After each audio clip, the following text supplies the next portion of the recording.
Hello, welcome to Emotional Badass, where Moxie meets mindful. I'm your host, Nikki Eisenhower, life coach and psychotherapist. And on today's episode, I'm offering my perspective on abortion.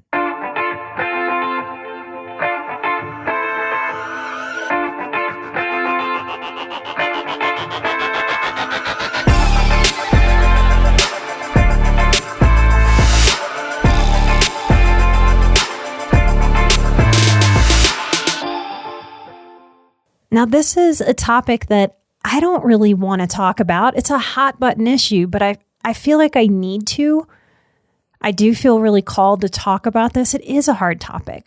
So to those of you who support the show, who grow with me, thank you for your support. Each time we address a topic that is one of these hot button issues, it really is scary because we are living through cancel culture. We are living through reactivity. We are living through an activism that really screams and shames people. And that's part of why I want to talk about this topic, despite my resistance to wanting to talk about this topic.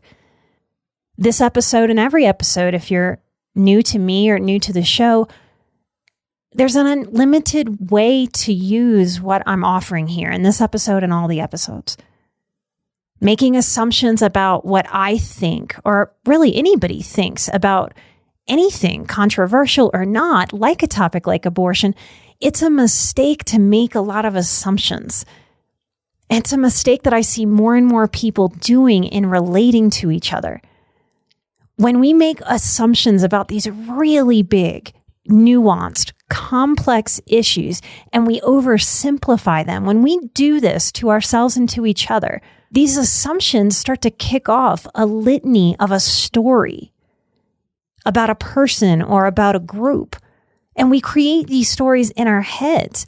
And these are based on our own ideas, our own biases, consciously and subconsciously. Often when I meet someone who has made a lot of assumptions about me and we actually talk something through, often the other person is very confused about how they came up with a story that I just don't fit into. They tend to feel embarrassed when we have that conversation, confused about why they created such a story against me, or with anger, or with frustration, or with making so much assumption that they themselves burned up their own energy unnecessarily. The way the internet works, and we're deeply 2 decades in to the internet playing on our consciousness, playing on our feelings. But the internet, one of the ways that it seems to work is to be increasing the ease in which people can make these sort of surface level assumptions about people, about others, about groups. And these assumptions sort of cheapen that person or that group to one dimension instead of a multidimensional, multifaceted human being that all of us are. This is a problem in this echo chamber phenomenon that has developed because of the internet and social media. The use of fear and anger, hate and disdain, righteousness and victimhood to paint people with giant brush strokes when what's really needed, or what is useful, what is more respectful of the human condition, is that we paint with smaller strokes, smaller brushes, to be able to understand and see and respect the nuances of being a human being, the nuances of our differences, the complexity with which we have to factor in different information to be able to make really difficult choices for our lives. When we paint with these big, wide, simplistic brushes, we really diminish that we all have different priorities. We have to have different priorities as people, and we're doing the best that we can. We all have different experiences that influence our decision-making. The social media world we live in has made it so easy to react to each other and to dismiss one another instead of really deeply listening and considering with a maturity, a grace, a compassion, a respect for our differences instead of a disdain for those differences. We lose each other. We disrespect the complexity of the human condition when we engage in these types of simplistic assumption. We are living through a very tribal time. And the message of tribalism is you must pick A or B. You must belong to one side or the other. And that is exactly the black and whiteness that I try to teach hurts our mental health. Life is very, very complex. So in this episode, I am likely to get flack from everybody on all sides because I won't choose A or B. I will not lean into a tribal position on this issue and lots of issues. I believe in the principle that most of the healthiness happens in between. And so I hope that you will allow yourself with an open mind and an open heart to hear what I'm offering today. I want to share my journey with the idea, the topic, the issue of abortion, not because my way is right and others is wrong. That's not what I'm offering here or in any episode. I believe we really need people, the human condition, the human species. We need people who are willing to share their perspectives. So much of politics, so much of commentary online comes through a lens of righteousness. And that is not what I am offering. I want to help you become your own authority figure. I want you to be able to deeply process these very difficult and complex issues, your own complexity, so that you can make the very best informed decisions, not emotional decisions, but informed decisions for your life. I have no political agenda to sway you in any direction. Now, you can believe that or not. I think a lot of people who have public voices might say that and very much might be wanting to sway you. If I am trying to sway this audience, it's towards you becoming your own authority figure, you having critical thinking, you being able to evaluate your childhood, your present, and your future so that you can make the very best decisions for your life and your mental health that you can make. I want you to make those decisions, even if that's in opposition to one of my beliefs. And that's truly how we learn to support each other.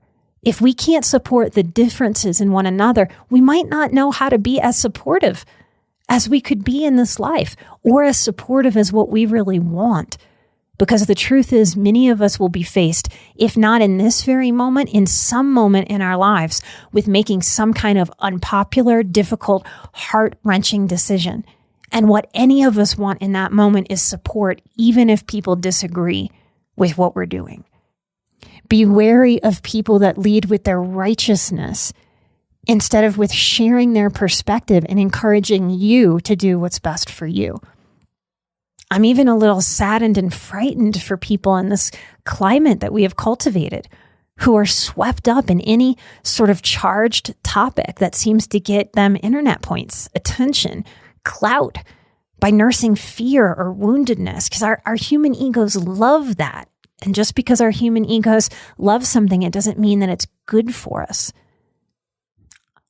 When we allow our ego to get vested into our decision-making, it clouds our best decision-making. It enacts the people pleaser in us, wanting to be accepted by the tribe instead of really evaluating if we need to make a decision outside of what the tribe might decide for us or want for us. When our egos are involved, when our groupthink is involved, it perpetuates a codependent, dysfunctional way of being. This plays on our savior and victim complexes, and the human condition can lean into savior and victim complexes because these are distractions. These are spiritual and emotional permissions to bypass the deep work that our pain calls us to do so that we can transcend our pain. It's a bit problematic with what's offered online. What started as calls to togetherness and community to reduce stigma about things like depression or anxiety or gender confusion, whatever topic really. These groups that join online coming together because of their pain. Think about the problem in that. If I join an angry or oppressed group, can this group actually encourage me to let go of my anger? Or are we gathering because we're angry? Therefore, if I don't have the anger anymore, how will I relate? These groups can sometimes, like a backhanded compliment, can have some backhanded consequences, like encouraging and reinforcing a victim mentality of them against us. And if it's them against us, and the group that I'm connecting to is a depression group, how do I ever transcend my own depression if the depression is what is garnering me togetherness and acceptance? If we're coming together by being angry about people who hurt us, how do we transcend that? Sometimes we dig psychological wounds deeper while offering ourselves some false promises of healing. We have to be very savvy about that as we dip our toes into different communities and different groups as we seek healing, as we grow towards letting go of maladaptive patterns. And a very hard truth in the healing realm is that if we have been betrayed and hurt by other humans as we were growing up, we may have an affinity to move towards what we know, and we may know people that have hurt us. We may go towards people who are offering false promises in healing because of a familiarity in the woundedness that they offer. What I want for people is an internal and external permission to be able to explore all options. And I mean all options under the sun, not just in the topic of abortion or carrying a baby to full term. Being able to truly explore whatever you feel called to explore, different perspectives, grounded perspectives. What I want for people is to be able to explore options pressure and shame free. Not just going along with what your family's ideas have been all of your life, or a friend group, or a political lean. Because I can tell you that in the last few years, as cancel culture has ramped up, as advocacy has really grabbed shaming dynamics, more people are confessing to me than ever before in my career. They're confessing what they won't say to their friends, what they won't say online, what they won't say politically. And what people kind of tell their families, their friends, their healthcare providers. I'm going to say more about this later in the episode, but it's not always the truth, especially if they are in fear of judgment or retaliation or being ostracized from any group. I have helped more people in the last few years who very innocently joined LGBTQ groups who then rejected them if they transitioned and they started to appear cis. That has been on the rise. What a sad thing to be rejected by the group. I've seen the same thing in depression groups.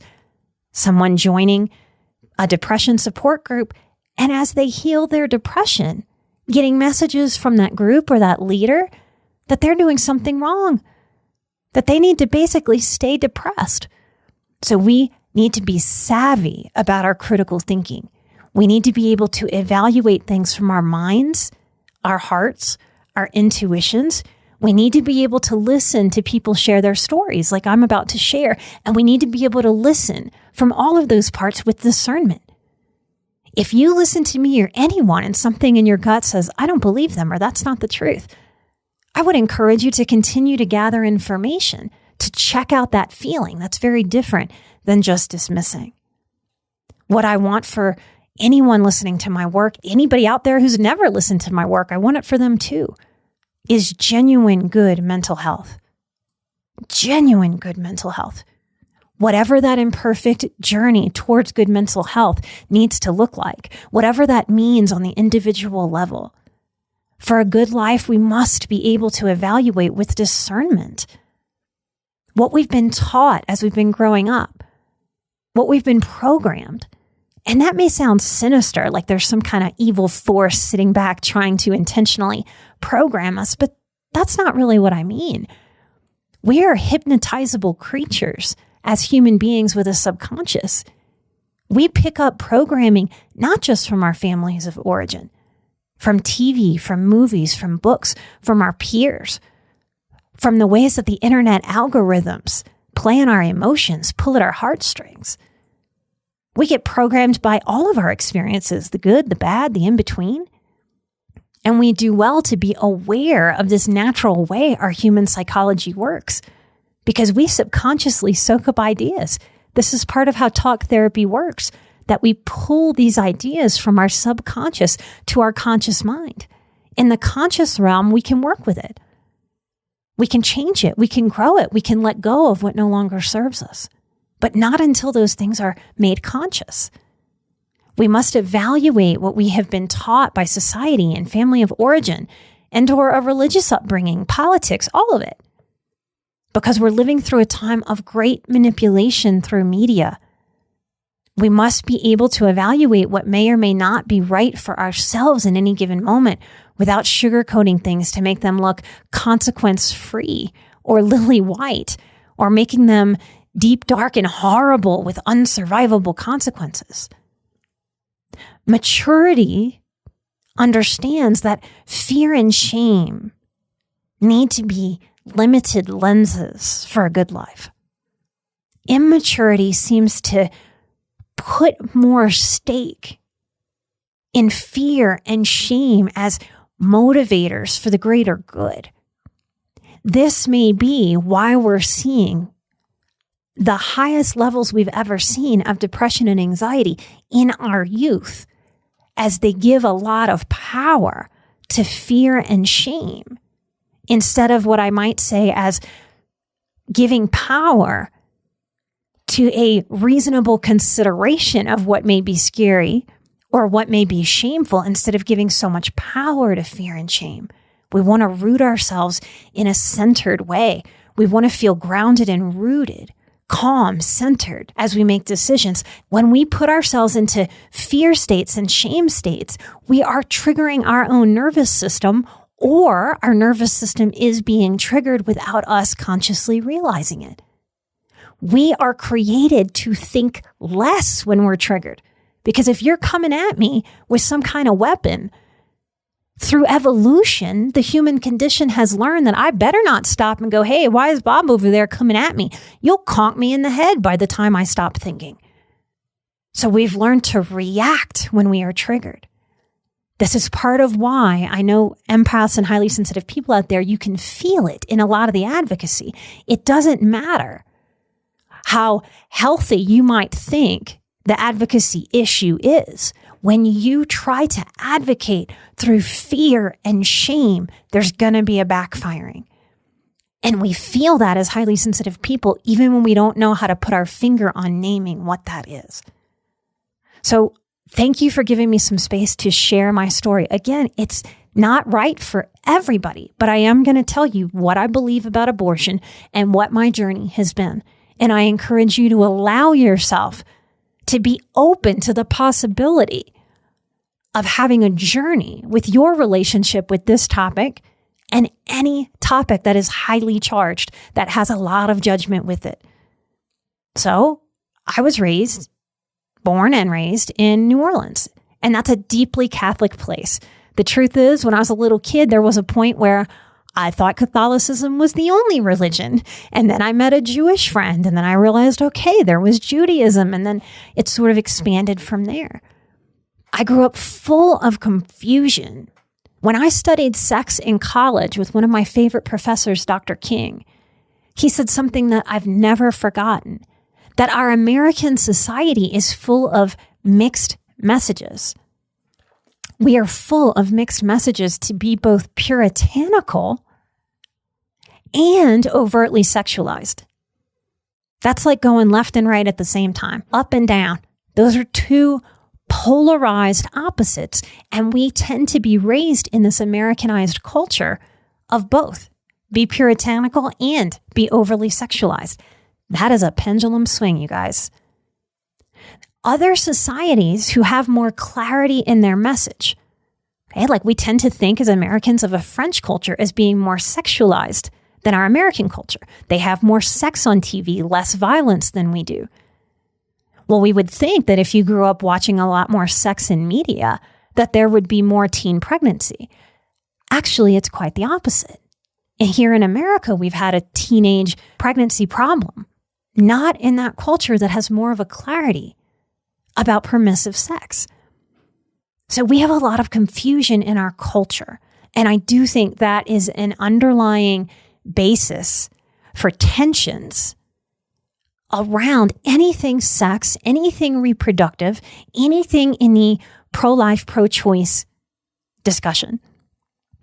So when raised Catholic, it's common to have the issue of abortion presented in this way, as baby killing. So at the tender age of 10 to 13, hearing that word, asking questions in the way that I did as a little curious, highly sensitive kid, I was told very directly, asking about what that word meant, that it meant killing babies.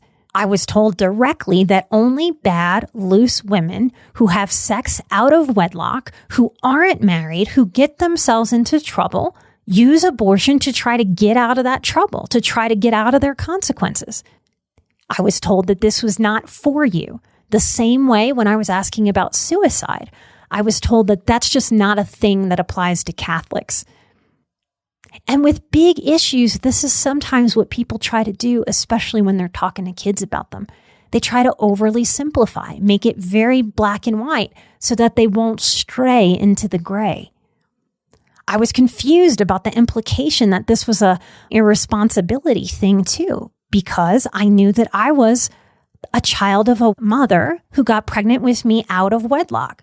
So I can look back and see that I felt that interesting hypocrisy there, that it wasn't acknowledged to me that my mother also fit into that category. And of course, to a child, when abortion is framed as killing babies, unless I had been a budding psychopath, there's no other conclusion to come to other than, well, then abortion is completely wrong. I can't be pro-baby killing, and that's exactly why it's presented that way.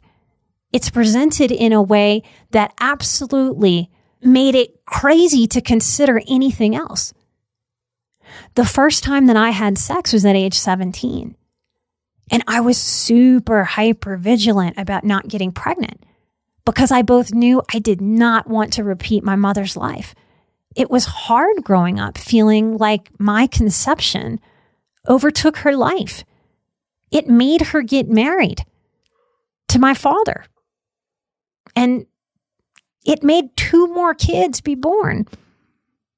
And then my father disappeared, leaving us, flaking out on all visitation, abandoning me and my siblings, not paying child support for those years. And it did. It made us poor. It made us struggle. I had a lot of experiences that were limited, that I had to say no to. And experiences like having to miss out and be one of the few kids left at the school during the 8th grade trip to DC. I couldn't go to the 12th grade trip to Disney World with all the other graduating seniors. There were lots of things that I had to say no to. It's part of why I started working at 11 to try to make money so I wouldn't have to ask for money. All of this struggle was connected to my mom getting pregnant with me very young. I knew back then on some levels that I couldn't endure the shame. I couldn't endure the idea that I would burn in hell if I got an abortion. I was committed to not having a baby young and out of wedlock. My heart wouldn't be able to withstand bringing a baby to term and giving it away for adoption. That's what I decided in my young self. These were the thoughts that I had as a young woman. These thoughts were never far away. I held them with great weight and fear. They seemed to weigh thousands of pounds. I didn't like that weight was on me as a being choosing to have sex. The weight seemed so much lessened on my male counterparts. And I didn't know what to do with that idea either. Fast forward to my first year in college. I was living in the University of New Orleans dorm. And I met what would be my first very long-term relationship in the first few weeks after I turned 18. I felt very lost and broken, but I was holding on with a death grip that I did not want to have a pregnancy until after I attained a master's degree. That was a grounding idea. It was a steadying idea that kept me on course like a compass. Mostly in my dorm, there were international students. UNO is known as a commuter school. And what that means is that typically students don't live there. They live at home and they commute to the school. It's not a typical college experience like LSU, like Louisiana State University, or a lot of the universities that pull in students. But because it was a cheaper education, a lot of international students came to UNO, and those were the students that were in the dorms, and me. It was New Orleans. And so even though a lot of the students worked, a lot already had families, we still drank like fish and partied like monsters because that is the culture of the city where I'm from. There were times during my full-time undergrad that I was taking 12 college hours, a full-time course load at school, and I was working 70 hours a week. I look back and don't know how I survived it, but I did. One of my friends at that time found out that she was pregnant, and she was pregnant with a man that was twice her age and married. He wasn't in the Louisiana area, and he had schmoozed her into believing that he was leaving his wife. He had lied to her about being separated. And when she fell pregnant, didn't want the baby. And she didn't want to tell her parents for fear of shame. She didn't want anything to mess up the opportunity to get her financial degree and be the professional that she saw in her own future. And she decided to get an abortion. Now, I felt that old teaching pulsing through my body. I was told, I was programmed that this was baby killing. So I felt a deep conflict on the inside. But I also was very committed to being a good friend. And I was. I remember saying some prayers, even though I was on the outs with God at this time in my life. I didn't want her to be punished. I saw her struggling so much, and I didn't want her to have any more pain. I never told her that I had been taught that it was baby killing. I didn't want to put that on her. I told her countless times that I was here for her no matter what she decided, and that I would not think differently of her no matter what. Intuitively, and I wouldn't have that word for many years, but intuitively, I knew that this was right for me and for her in this moment, that I would help her with whatever she decided. I went to the initial doctor's appointment and I encouraged her to ask any and every question that she might have. I knew, again, on an intuitive level, that all the questions needed to be answered before this big decision was made. I went back with her for the abortion appointment. I went into the room as she changed into the gown. I offered to stay with her and she wanted me to. I had witnessed her waffle going back and forth on the decision. I reiterated that she could change her mind at any time, and whatever she decided was okay. And she had me to help her through it. We would figure it out. I sat next to her in that bed holding her hand. I was trying not to cry from the intensity of the moment, from the grown-up adultness of that moment, the gravity of that situation. All the feelings, all the options seemed limited and hard. I continued to hold her hand as she put her legs into the stirrups. And that thin hospital gown seemed so pitiful, like not enough of a cover. A nurse came in and prepped some things and then went out, and we looked in each other's eyes. And as our eyes locked, I just knew that she did not want to have the abortion. I knew that it was not my stuff. It was not me putting that I didn't want her to get an abortion on her. So I reiterated my message one more time with our eyes locked. And she just stared right at me and said, "I can't do this." And without hesitation, I said, "Okay, get dressed, let's go." And we did. I have thought of this moment so many times over the years. I think of this moment every time I see this now young woman who is in college herself, older than we were, when I sat holding her mother's hand. Her mom went on to complete an undergraduate and then a master's degree, and it took her a little longer than what it would have taken her without the baby. Her family supported her, and she did it. It was an important moment for me because it made me realize that my own mother, instead of that victim story about her being victimized by being pregnant with me, my mother could have built her life many different ways, with or without me. And it gave me some peace that I couldn't have articulated needing or wanting, but it gave me some peace about the role of my experience as a person on this planet, the role I had had in another woman's life just simply by existing and being born. Now, this was not my pregnancy. This was not my abortion or my child to birth. And yet I have thought about this moment so frequently over the years. Every time I see the abortion debate raging, I have a strong intuitive nope to this idea that people can have an abortion without much thought, without much feeling. It wasn't my abortion, and I marvel at how I've pondered it, how that moment has just kind of stuck with me, and it didn't even happen. A few years later, another friend of mine would find herself pregnant. Now, this friend wasn't very stable. She wasn't emotionally stable. She wasn't financially stable. She wasn't stable in the relationship she was in. She was over-medicated with psych meds.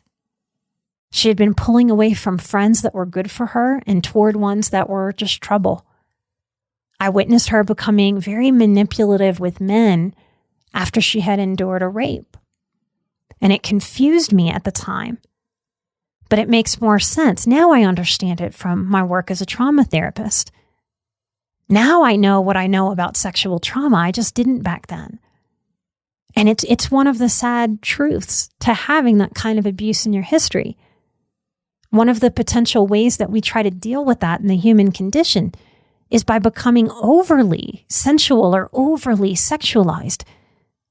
That's very confusing to look at. How could someone be raped and then actually dial up the sexualization, the objectification? But when you understand it below the surface level of how that looks, we can understand that that's an attempt to control others.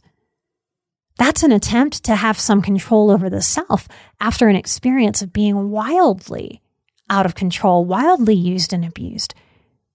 It's as if the subconscious grabs a belief that says, okay, I've been objectified. I've been used like I'm an object and tossed away. So if I lead with my body, if I lead with being a sexual being, then I can't be shocked. I can't be blindsided if someone wants to use me for sex. Aha, this is how I will control this dynamic. I'll be overly sexual. She became pregnant with a man, and wisely or not, she seemed to want to marry this guy. And I think she was very thrown when the pregnancy didn't equate to a marriage proposal. She ultimately did get an abortion. She didn't engage me to hold her hand, or I would have held her hand during it. I saw her a week or two later. It happened to be during the Mardi Gras season. We met up for a parade. And again, I didn't yet have the term intuition. And if anyone had said the word energy to me, I would have still thought that was just a bunch of woo-woo crap back then. But today I can own that I'm an intuitive and that something about my energy draws people in. It's proof I have, not just from the response to this podcast or my work in groups and with individuals, more so from my experiences of complete strangers all through my life approaching me to tell me sometimes their deepest, darkest secrets, like grown men who have told me that they were molested, or sometimes people pick me out of a crowd to tell me they had to put their pet down or they just want a hug from me and they don't know why. It's something that happened a lot more pre-COVID and I kind of miss it. But I could sense that her energy was bordering on mania. It was off. It was wrong. It just wasn't grounded. I didn't have the clinical language yet to name that to her, and I just sat in the confusion of that. In layman's terms, she was having a break with reality that seemed made more chaotic from a combination of various medications plus alcohol plus sometimes cocaine and diet pills. She went off the deep end. For our friendship, it never came back together. And I've always wondered if we would still be close like we once were if she hadn't had a full-blown psychotic break after her abortion. Now, it was certainly compounded by an earlier rape that had been unattended to therapeutically. Over the years in my work, many women have talked to me about having an unplanned pregnancy. Often more than one birth control was used, like the pill or a manual contraceptive like a condom or an IUD. Terrified and overwhelmed at the predicament they find themselves in despite doing all the responsible things while having sex. These women who've shared with me their stories of seeking an abortion in this circumstance often report a total relief post-abortion. They report a lot of satisfaction with this decision, relief. And my intuitive, empathic abilities can honestly tell you that I could feel that relief coming off them. I didn't think that they were lying to themselves or to me, even when this was a very tough decision for them to make. Relief and having a trust that that's a right decision for someone, it doesn't mean that you don't ever think of it again. With relief, with a satisfaction of that decision and life planning, most have reported to me lots of thoughts. Some women pay attention to what that birthday may have been. Some get sad and grieve. Some talk to that child as part of their therapeutic process. Some calculate for all the days of their lives how old that child would be and what that kid might be like. It is a harsh reality of this life that when we say yes to one thing, we are often saying no to another, because we just cannot do all of the things. Life asks us to make so many choices, often hard ones. I am sure that there are people who get abortions and just wall it off, never to be thought of again. And the healthiness of such an internal boundary or compartmentalization can be argued either way. Sometimes that might be a healthy compartmentalization that brings a true closure. Or it might be a total denial of the experience that brings a lot of subconscious anxiety. I tend to work with a population with high insight and high empathy. I'm quite sure that antisocial and narcissistic mothers who have low to no empathy can likely get multiple abortions with few emotional thoughts or emotional process. But high empathy, highly sensitive people tend to process everything deeply. So if they are faced with the possibility of even thinking about the potential of an abortion versus having a child or putting it up for adoption, they're going to think about this at a very deep level. If you've ever been in a college philosophy class, at least the kind of philosophy that was offered to me in college more than 15 to 20 years ago, colleges have changed drastically. I finished college in 2006, and at about 2012, colleges have basically kind of pulled back from challenging critical thinking and offering students ideas that are challenging in and of themselves. And this is problematic. This is part of how we learn that life is challenge, how to honor our differences instead of expect sameness, which is a setup to feel very upset a lot of the time. But if you've ever been in a traditional philosophy class, abortion is just one of those things that every basic philosophy class gets into pretty much, because we cannot really answer it. We cannot get a solid answer on the rightness or wrongness, because it is a which came first, the chicken or the egg. All we can do is figure out to the best of our ability who we are, what are our driving principles, and live to those standards however imperfectly we do. I value and see myself as a quality of life person. I value quality of life over quantity of life. Some people value quantity of life at all costs. Neither perspective can have enough human evidence to prove a rightness or a wrongness either way. We can evaluate, who am I now? And will I change over a lifetime? Am I a quality of life versus quantity of life person in general across the board? Or do I evaluate that issue to issue? I've had Leslie McMahon on. She is an adoption expert and a therapist. Check out that episode if you want to hear a very real, no fluff professional discussion on the psychological truths of adoption. You'll hear us advocate for more open adoption. I've been by the side of quite a few women who decided against abortion. And whether it was a first untimely pregnancy or a second or third or fourth or even fifth, that might stress their families, their finances, their bandwidth, made the decision to not have an abortion, to give birth, to give life to this baby, to take that pregnancy to fruition and give that child to another family, to another mother and father who are better positioned to take on that responsibility, who want that responsibility and want to caretake that child. Now, I work with a lot of sexual trauma. It would be easy to hear what my specialties are and assume that those have been some of the hardest sessions I've sat through as a therapist. You might be surprised to know that these are actually some of the toughest sessions I've been through. Some of the heaviest, most heart-wrenching sessions of my life have been with pregnant women choosing to give up their child for adoption. Often a woman making that choice to not have the abortion, to give the baby up for adoption, has a lot of peace when they get to choose the family and they get to create an open adoption. They get to be in that child's life without a responsibility that the weight might take them or their families down. They get to give that child a fulfilling life with another big-hearted woman or family that's unable to have their own or wants to bring another child into their family.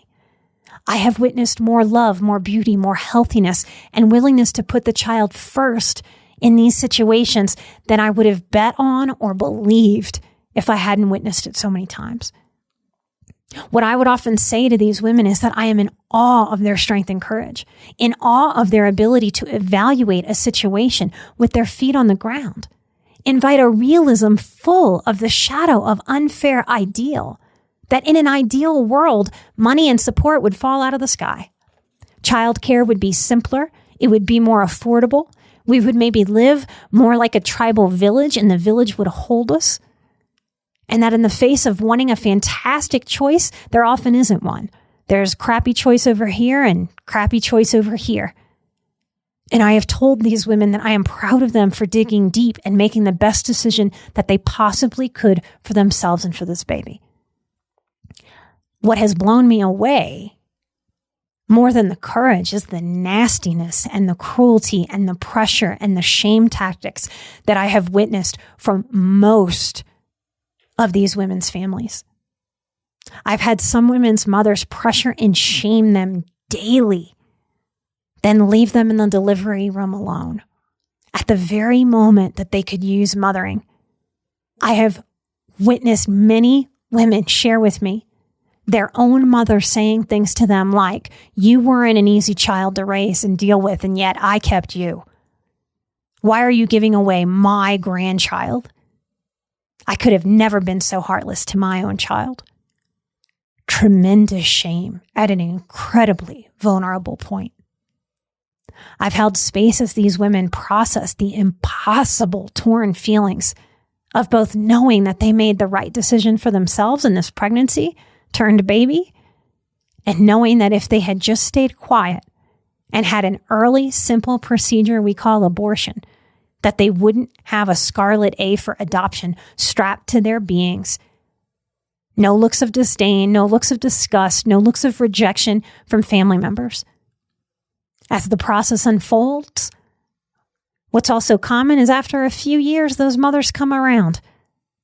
And after giving this poor woman who is desperately trying to do the right thing, after giving her hell during the most difficult time in her life, those mothers sometimes show back up and go, "Okay, I guess I get it. Now that the kid is between 2 and 5, I can see that they're happy and you're happy." So much unnecessary pain and shame. So much pushing each other apart when what we really need in the human condition is a pulling together, holding each other, showing up for each other, even when we're in disagreement about what somebody is doing, what choice they're making. These women have wept with me about knowing that their own mother was comfortable for so long, emotionally pummeling them, only to now be in the position of just letting it go and forgiving to be able to move on. So much unnecessary pain. Deciding to keep a baby instead of abortion, to give it up for adoption, is a very, very difficult road to take. And if you have taken it, I am sending you a hug. It's a brave choice. Talk about being willing to let people judge you. And for those of you who lean people-pleasing, my goodness, what a feat. Now, I can't speak to every single situation of pregnancy, right? There's an infinite iteration of circumstances and stages in life and people coming together and things that don't look good on paper but actually work really well in life. Infinite possibilities. But that's kind of the point I'm trying to make. When we argue either way so hard about an issue like abortion, we are really missing the complexity of this human experience. One of the comments we get a lot about the show is that you can't tell my politics. Now, one of the big conservative talking points is that abortion from rape and incest is barely statistically chartable. It's so low. I've heard many a conservative commenter comment on this, that this argument that we really do need to have abortion services, especially when it comes to rape. And conservatives talk about that like it's such an outlier, like it barely ever happens. I don't trust any of those statistics after being in this line of work. Why? Because I'm a trauma specialist who feels very safe to the traumatized. Much has been confessed to me, shared with me, that I was not prepped for as a counseling master's degree student. Not in the literature, not in the research, not in statistics. More women than I can count over my career have admitted to me getting an abortion from pregnancy from their fathers, so from rape, their brothers, their uncles, pastors, priests, family friends that are almost like second fathers or safe uncles.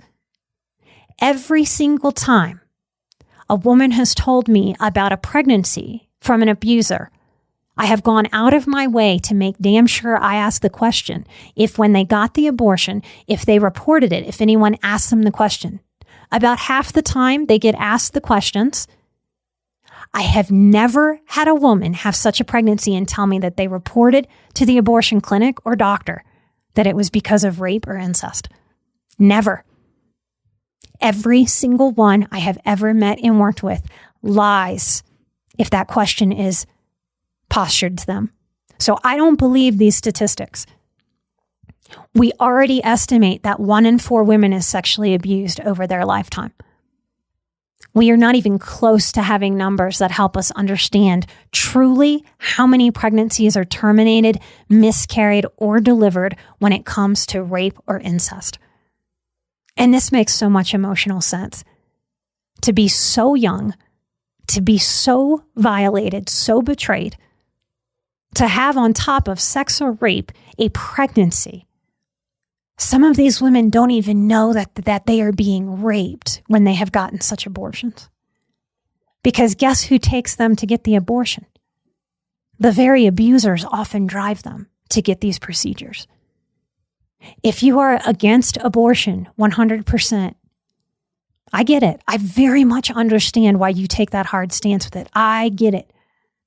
But can you understand that someone can be so lost, so confused, so completely overwhelmed by circumstance, they cannot even barely think through what's going on until much, much, much later? Could we please bring more compassion to this? Do we lose anything if we bring more compassion? That's what this episode is about for me. That you can be in your belief system, even if that is an all right or all wrong belief system. And that doesn't mean that you need to be in less compassion for other people who make choices that you yourself would never make. Bari Weiss, she has a podcast called Honestly. There is an episode on abortion. If you Google Bari Weiss and abortion, that episode will come up. It was done before Roe versus Wade was overturned. And that episode is the fairest thing I have ever heard on abortion. And you will hear reiterated what I'm about to say if you go listen to that episode. That to have any real, honest, grown-up conversation about abortion, we must acknowledge the truth in both pro-life and pro-choice arguments. that somehow, in this messy way, life does not organize itself into proper little boxes and packages that we can simply and clearly tie up in a little bow and call it a day. Conception is the start of life, and that if left alone would result in a natural miscarriage or a birth. There is no other option there. And an early pregnancy is also a small clump of cells. That is different than a 20-year-old, different than a 4-year-old, different than a 2-year-old, different than a 1-year-old. To have a real grown-up conversation about this in respect of each other's humanity, we have to acknowledge the truth in both of these arguments. Any other argument that dismisses either truths is an unfair argument, is biased. I often speak on this show to the dysfunction of living at the poles, that healthiness happens somewhere in the middle. We can't perfectly be in the middle. We can't perfectly do anything. I've had a beef with mental health for a long time because there's a lot in mental health that is backfiring. If that was not true, our youth would be doing better than what they're doing. In healthcare, it is completely acceptable that we keep life going with medical intervention, when without that intervention, people would die a natural death. So again, I don't have the answer here. But when we are arguing about these points, if we are comfortable extending life and playing God in such a way to extend it, I've often wondered why people who are for such extension interventions to play God and keep life going are so opposed to interventions that terminate an early life. Life is full of such dilemmas, and it's full of very, very difficult decisions.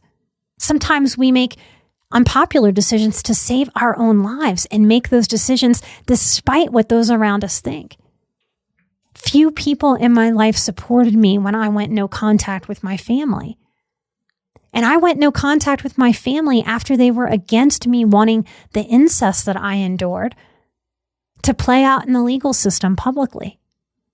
That shame, that pushback, because I felt compelled to handle my life in a way that they did not like and they thought was wrong. Ultimately, it pushed me to leave to save my own life. I want to say clearly and strongly that it is your job in your own precious life to make the decisions for your life all along the way. That some decisions are painful no matter what, no matter which way you turn. It would have been painful for me to stay connected to my family. And it was painful for me to leave. No matter what, I could not pick a path that avoided pain and struggle. I could not pick a path that avoided the judgment of others. If you are facing tough decisions about pregnancy or anything else in your life, please dig deep and be true to yourself, because you will have to live with yourself no matter what. And we will face many decisions in life where pain is unavoidable, when we are just choosing our pain path. And this is a truth that I wish was not true. But I am, among other things, a realist. And I tune out those things that tout an idealized messaging. Healthy, mature people will not judge or shame you, even if and when they disagree with your decision making. True support is in supporting the person, no matter what they decide.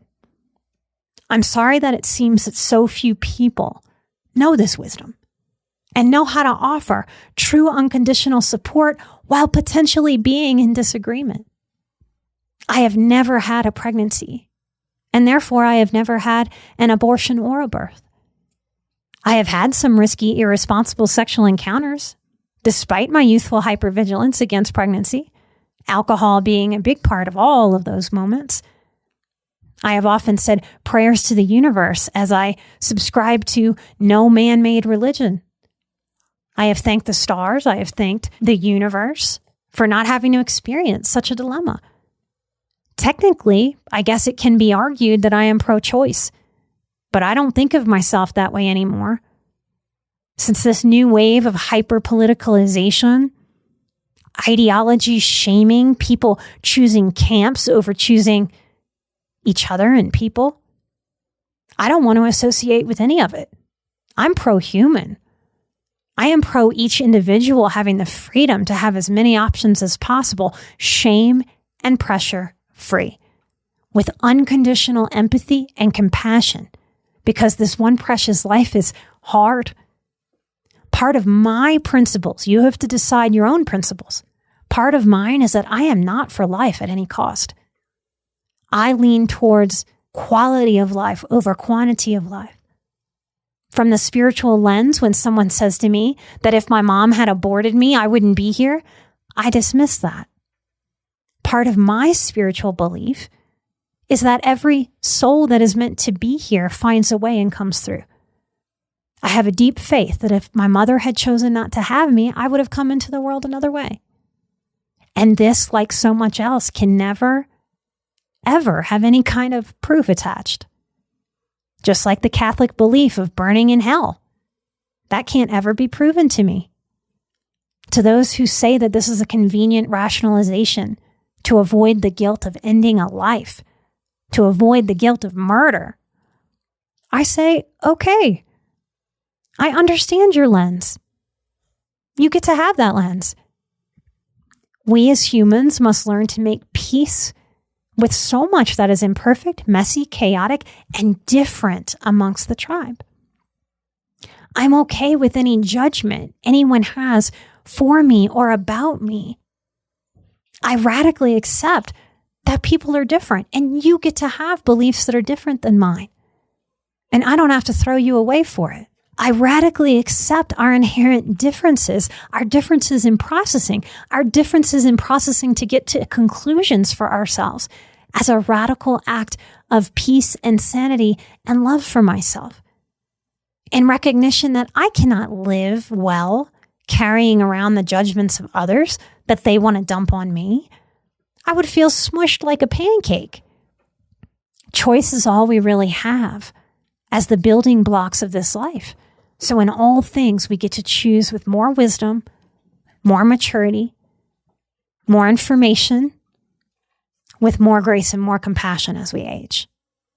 I very much hope that by me sharing my journey through this difficult topic in the way that I can here helps you look at your own journey on this topic and so many others.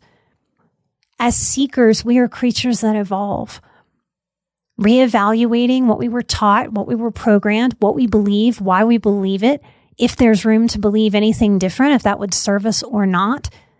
This is part of how we critically think as we move through our lives and attempt to have a life that honors our principles, our human being, our spiritual being, and the divine, messy chaoticness of this human life. If you want more, if you want to learn from me and with me because we're similar or especially because we're different, please keep listening to the show. Keep tuning in. If you want more, please consider supporting us at patreon.com/emotionalbadass. If you found this episode helpful in any way, thank you for being open to a very difficult topic. Thank you for giving me some grace to address a very difficult topic. It is scary as hell to talk about such loaded topics when my livelihood and that of my team is connected to this work and what I put out there. If you have your own platform and you're hearing me talk about this and you feel so compelled, join the conversation. The more of us that are talking about this in a human way, in a grounded way, letting go of shame and judgment, the more we'll get to that grounded center. There is such a butterfly effect when we do the work individually to be grounded and centered, then the energy we're sending out into the universe is also grounded and centered. Please don't buy into any messaging that being righteously irate about anything is going to inspire anything in anybody other than more hate, more keeping each other at arm's length, more anger, more hurt, more invulnerability for all of us to work through. This show is called Emotional Badass, so I won't allow myself to shy away from these difficult topics.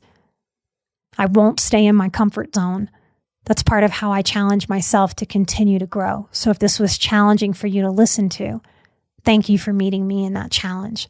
Thank you more for meeting yourself in that challenge. I want to thank those of you who have given 5-star reviews. It very much helps the show to be recommended, to be shared with other people. We still get messages very, very frequently from people who are so relieved to realize that they are highly sensitive, to realize that healing is possible. Very recently, I explored a very hard part of my story about my own abusive relationship and how I got out of it. And the feedback from that has been tremendous. It is really true that we learn and we grow from hearing other people's truth, their vulnerability, their story. And to those of you who have written to me or told me in person that you get a lot of hope because you know that I am healed, you can feel the healing in me, that it helps you know that healing is possible for you. And I want you to know it's more than possible. It's probable. All you have to do is keep putting one foot in front of the other, growing, letting go of what no longer serves you, and opening up to what can and what might. So thank you for writing these reviews. You actively put this show in front of other people when you do. This person says, valuable insights and tools for HSPs. I love this podcast. I can always find material relevant to my life right now. Nikki is phenomenal at explaining complex scenarios and bringing light to what is important. She provides insight and coping strategies that have helped me heal from my past and live a better life today. Thank you very, very much. I'm so glad you're out there living a better life. I know that there's a butterfly effect around you, and that is the beauty available to us when we show up and do this work. So thank you, Sarah and Megan's mom, for that review. I want to thank Lisa Hill 77. She says, amazing. I'm so thankful to have found you in this podcast. You put words to so many of my feelings. Common humanity is healing. Thank you for sharing your vulnerabilities and leading by example. You are so welcome. Thank you for being out there listening. This is from Alex and Colleen. They say, love you so much. 10 out of 10. You're so good at this. You enlighten me every morning when I turn your podcast on. Thank you so much for letting me in your world that way. Bird Molly says, thankful. I am beyond thankful that I have found your podcast. Listening has been such a source of comfort for me. I love listening while on walks. Your podcast has opened my eyes to so much, and I feel like I am understanding myself so much better. Thank you from the bottom of my heart. You are so welcome. Thank you, Bird Molly. I want to thank Falling Ashleep. They say, episode 22, season 1. So an oldie but a goodie. On a whim, typed recovering people pleaser in the podcast search bar and found the don't list. Perfect first and fast dose of realism, and I felt a desperate urge to get right now. Can't wait to hear the rest. Thank you, Falling Ashleep. I'll read one more. I want to thank Kenzie Wallace 07. Kenzie says, thank you. I have been listening for months now. I was seeking out something that I connected with, and this was instant. Felt very drawn to you from the moment I heard your voice. Thank you for giving me the motivation to make time for myself and to allow myself to understand my sensitivities more. You are a true inspiration for me, and I have so much respect for what you do. I love hearing the emotion in your voice. Y'all can hear it now. And I have shown everyone I possibly could. You and your work is an amazing gift to them as well. You are such a bright light in this world. Thank you for making me feel like I was a part of something and able to be understood. Mackenzie Wallace, thank you so much, madam. Y'all, we have such a circle of support here. I mean it, by writing those reviews, by being on our Patreon. Y'all really help us put the show out all over the world. Y'all, I even saw recently, we were the 245th biggest mental health podcast in China. Like, seriously, y'all, when you share the show with the craziness of how the internet works, it gets shared. Y'all have been our marketing team since the beginning. Thank you so much for allowing me to do what I do. I genuinely want health and peace within our differences and our similarities for all of us. Light and love to all of you, particularly on this episode, you pro-lifers, you pro-choicers, all of you. all of you, I know you're just trying to move through the world, living your principles, being a good person, trying to figure out this life. You don't have to be at each other. Light and love and peace. I'll see you right here for the next brand new episode. I'm an emotional badass. You are an emotional badass. And together we are where Moxie meets mindful. Light and love. Bye-bye.